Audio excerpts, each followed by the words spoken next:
दोस्तों, क्या भगवान वास्तविक रूप में होते हैं या ये सब हमारे पूर्वजों का एक वहम है? क्या ऐसी कोई शक्ति है जो इस संसार को चला रही है, या विज्ञान के अनुसार ये सब सिर्फ हमारी मानसिक सोच है? तो दोस्तों, आज का हमारा यह वीडियो इन्हीं रहस्यों के ऊपर आधारित है।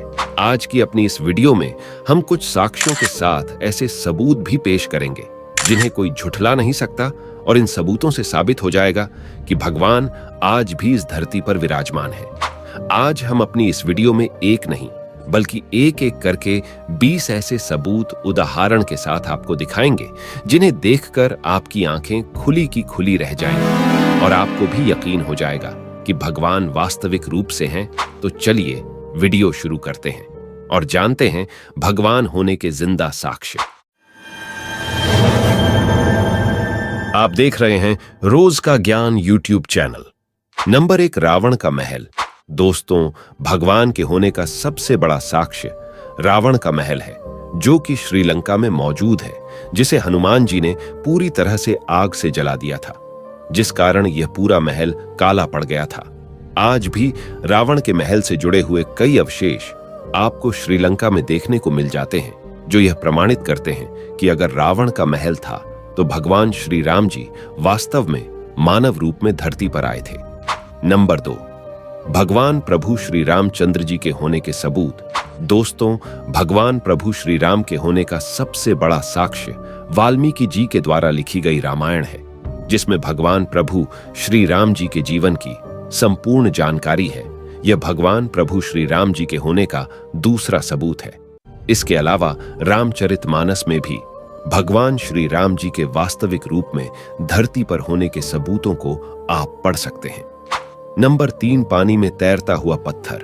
भगवान राम जी के होने का तीसरा सबसे बड़ा साक्ष्य है पानी में तैरता हुआ पत्थर, जो उत्तर प्रदेश के मैनपुरी में इसन नदी में तैरता हुआ मिला।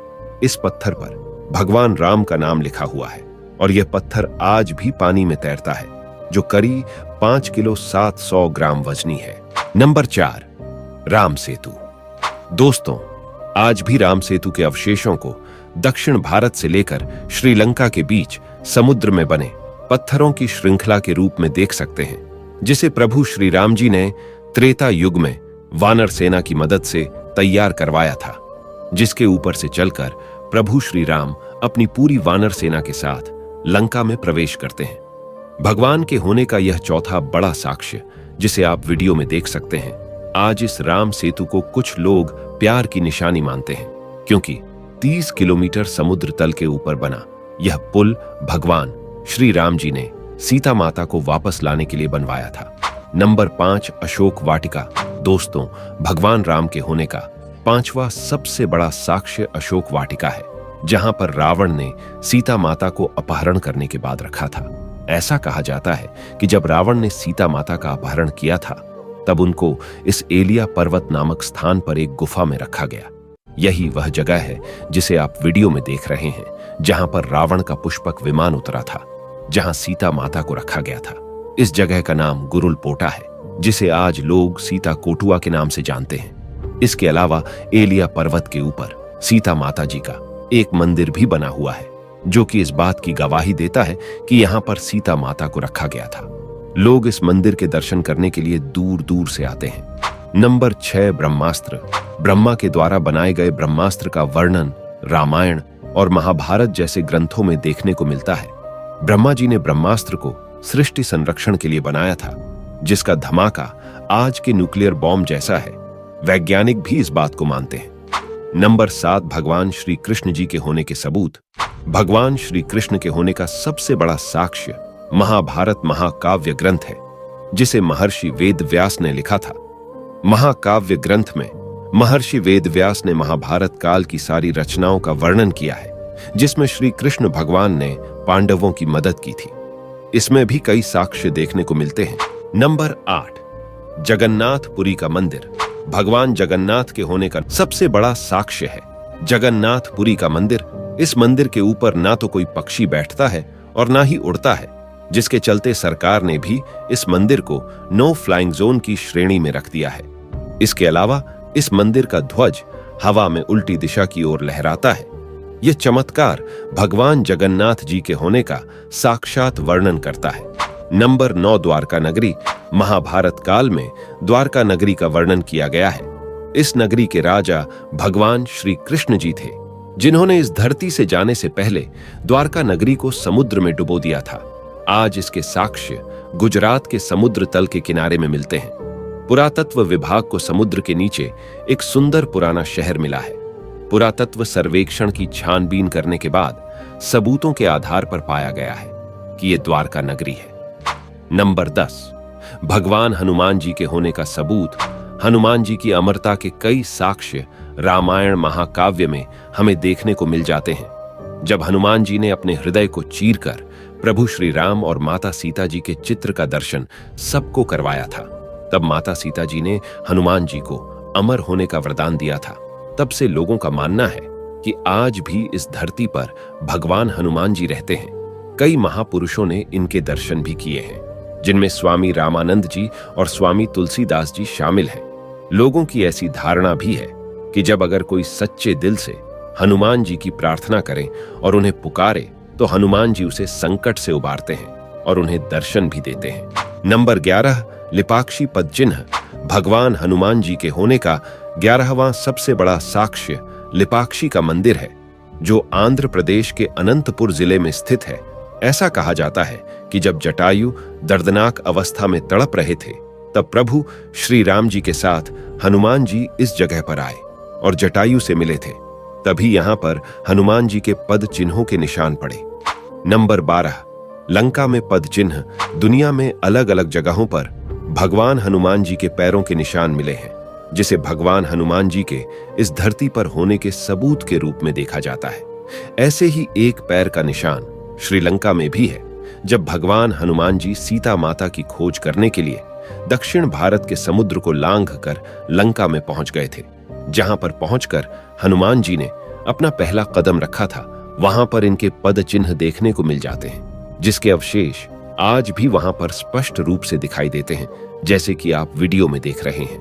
नंबर 13, हनुमान गढ़ी। ऐसा कहा जाता है कि जब सीता माता जी का अपहरण हुआ था, तब प्रभु श्री राम सीता माता को ढूंढते हुए इसी जगह पर पहुंचे थे, जहां पर प्रभु श्री राम जी की मुलाकात हनुमान जी से हुई थी। इसके बाद हनुमान जी इसी जगह पर बैठकर प्रभु श्री राम जी का ध्यान करते थे और इनका इंतजार किया करते थे। तब से इस जगह का नाम हनुमान गढ़ी पड़ गया। नंबर 14, मलेशिया में हनुमान जी के पद चिन्ह। मलेशिया में एक पेनांग मंदिर स्थित है, जिसके अंदर भगवान हनुमान जी के पैरों के निशान हैं, जिन्हें आप वीडियो में स्पष्ट रूप से देख सकते हैं। इस साक्ष्य से प्रमाणित होता है कि हनुमान जी इस जगह पर गए थे। नंबर 15, मेहंदीपुर बालाजी। हनुमान जी का यह मंदिर राजस्थान में स्थित है, जिसे मेहंदीपुर बालाजी के नाम से जाना जाता है। इस मंदिर में हनुमान जी बालाजी की मूर्ति के रूप में विराजमान है। यह मंदिर हनुमान जी के सभी चमत्कारिक मंदिरों में से एक माना जाता है। ऐसी धारणा है कि जो भी बीमार व्यक्ति इस मंदिर में आता है, वह पूर्ण रूप से स्वस्थ होकर जाता है। नंबर 15, भगवान शिव जी के होने के साक्ष्य। देवों के देव महादेव कहे जाने वाले भगवान शिव के साक्ष्य होने का सबसे बड़ा सबूत शिव महापुराण ग्रंथ है। इस ग्रंथ में वर्णित भगवान शिव से संबंधित हर एक स्थान का नाम पृथ्वी पर मौजूद है, जहां पर भगवान शिव जी के होने के बहुत सारे सबूत मिलते हैं, जिनका वर्णन शिव महापुराण में विस्तार पूर्वक बताया गया है। नंबर 16, केदारनाथ मंदिर। दोस्तों, आपको केदारनाथ त्रासदी का वह दिन याद होगा जब उत्तराखंड में बादल फटा था। उस दिन 16 जून 2013 की तारीख थी। इस दिन केदारनाथ में इतनी बड़ी त्रासदी हुई कि मंदाकिनी नदी उफान पर चल रही थी, जो रास्ते में आने वाले सभी गांव से लेकर पहाड़ों को बहाकर अपने साथ ले जा रही थी। इसी बीच मंदाकिनी नदी केदारनाथ मंदिर को भी अपने साथ बहाकर ले जाना चाहती थी, लेकिन तभी एक चमत्कार हुआ।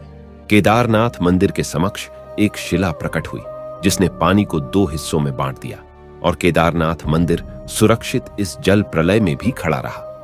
यह चमत्कारिक घटना भगवान शिव के होने का साक्षात प्रमाण है। इसके अलावा अमरनाथ शिवलिंग भी भगवान शिव के प्रमुख तीर्थ स्थलों में से एक है। यह तीर्थ स्थल जम्मू और कश्मीर की राजधानी कहे जाने वाले श्रीनगर से 135 किलोमीटर दूर एक गुफा में स्थापित है। इस अमरनाथ शिवलिंग की खासियत यह है कि यहाँ पर शिवलिंग अपने आप ही बनता है और फिर सभी भक्तों को दर्शन देने के बाद खुद ही विसर्जित हो जाता है। वैज्ञानिक भी आज तक इस रहस्य का पता नहीं लगा पाए हैं। नंबर 17, कैलाश पर्वत। पौराणिक ग्रंथों के अनुसार कैलाश पर्वत भगवान शिव का धाम है, जहां पर भगवान शिव मां पार्वती के साथ विराजमान होते हैं। इस स्थान पर आज तक कोई भी व्यक्ति नहीं गया है। ऐसा कहा जाता है कि जो भी इस स्थान पर जाता है वह दिशाहीन हो जाता है और वापस मुड़कर नहीं आता है। नंबर 18, काल भैरव मंदिर। काल भैरव मंदिर उज्जैन में स्थित काल भैरव का मंदिर है, जो कि बहुत ही प्रसिद्ध है। इस मंदिर में आज भी काल भैरव को मदिरा पान प्रसाद के रूप में चढ़ाया जाता है। काल भैरव मंदिर की सच्चाई जानने के लिए अंग्रेजों ने इस मंदिर के चारों ओर खुदाई करवाई, लेकिन जब उन्हें कुछ नहीं मिला तो वह भी काल भैरव के उपासक बन गए और उन्हें मानने लगे। नंबर 19, भगवान शनिदेव जी के होने के सबूत। शनिदेव, जिन्हें न्याय का देवता माना जाता है, भगवान सूर्य के पुत्र शनिदेव के बारे में ऐसा कहा जाता है कि जिस पर शनिदेव जी की तिरछी दृष्टि पड़ जाए उसका जीवन कठिनाई से भर जाता है, लेकिन जिस पर शनिदेव खुश हो जाएं, उसकी तकदीर बदल देते हैं। भारत के महाराष्ट्र राज्य में एक सिग्नापुर नामक गांव है, जहां पर शनिदेव जी का मंदिर है। इस मंदिर में साक्षात शनिदेव विराजमान है। इस मंदिर में शनिदेव जी की एक शिलाखंड भी है, जिसे वहीं के गांव वालों ने स्थापित किया था। ऐसा कहा जाता है कि जो भी इस मंदिर में आकर सच्चे दिल से प्रार्थना करता है, उसकी मनोकामना पूरी होती है। दोस्तों, सिग्नापुर एक ऐसा गांव है जिसके प्रत्येक घरों में एक भी दरवाजा देखने को नहीं मिलता। यहाँ के गांव वासियों का कहना है कि स्वयं शनिदेव महाराज जी उनके घरों की रक्षा करते हैं और यहाँ साक्ष्य भी देखने को मिलते हैं। अगर आप भी कभी महाराष्ट्र जाएं तो आप जरूर इस सिग्नापुर गांव में जाकर इस बात की पुष्टि कर सकते हैं कि वहां पर घरों में दरवाजे हैं या नहीं। यह शनिदेव भगवान जी के होने का सबसे बड़ा साक्ष्य है। नंबर 20, माता वैष्णो होने के सबूत। वैष्णो देवी मंदिर जम्मू कश्मीर में स्थित मां वैष्णो का मंदिर है। इस मंदिर में तीनों शक्तियां मां वैष्णो के साथ विराजमान हैं। पौराणिक ग्रंथों के अनुसार पंडित श्रीधर को इसी स्थान पर मां वैष्णो जी ने दर्शन दिए थे। हिंदू तीर्थ स्थलों में से यह स्थल सबसे पवित्र माना जाता है, जहां पर लोग दर्शन करके मनचाहा फल पाते हैं। धरती पर आज भी माता सती के 51 शक्ति पीठ हैं। कहा जाता है कि जब माता सती के पिता ने भगवान शिव का अपमान किया था, तब माता सती ने खुद को अग्नि में प्रज्वलित कर दिया था, जिसके बाद भगवान शिव मां सती के जले हुए शरीर को लेकर विलाप करते हुए पृथ्वी के चारों ओर परिक्रमा कर रहे थे। इसी दौरान अदृश्य रूप में भगवान विष्णु ने अपने सुदर्शन चक्र से माता के शरीर के टुकड़े टुकड़े कर दिए थे, जो कि शक्तिपीठ के रूप में पूरी पृथ्वी पर बिखर गए। इसके साक्ष्य आज भी धरती पर शक्तिपीठ मंदिरों में देखने को मिलते हैं। तो दोस्तों, आपके भगवान के इन सबूतों के बारे में क्या विचार हैं? हमें कमेंट करके जरूर बताएं। वीडियो पसंद आई हो तो वीडियो को लाइक और चैनल को सब्सक्राइब करना ना भूलें।